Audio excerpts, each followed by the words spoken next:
The Hallpike test is the gold standard test for checking for anterior and posterior canal BPPV. The patient is long sitting, and to test the right side, rotate the patient's head to 45 degrees, bring them quickly down and extend their neck to 30. You're going to observe for nystagmus, noticing the direction, the duration, and the latency, as well as the patient complaint of vertigo. The patient's head should be held in this position for 30 to 40 seconds to wait for any latency of symptoms. The patient then is quickly brought back up, and the patient may have symptoms when they return to sitting.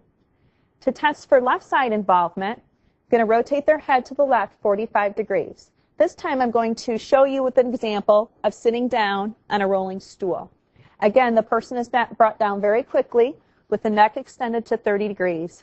Sitting down allows the examiner to protect their back. Again, I'm going to observe for any nystagmus and any complaints of vertigo, waiting my 30 to 40 seconds, and then bring the patient back up. Noting the direction, the duration, and the latency of nystagmus allows the examiner to diagnose which canal and which side and which type of BPPV the patient has. Upbeating nystagmus indicates posterior canal involvement.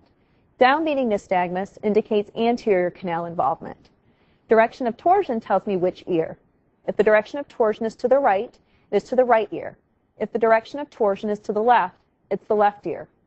Duration of symptoms tells me whether it's canalithiasis or cupulolithiasis.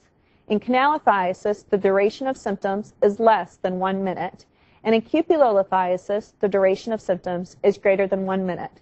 It's always important to note that the direction of nystagmus is relative to the patient's reference. Some helpful hints when testing somebody for BPPV is always make sure the patient knows what to expect.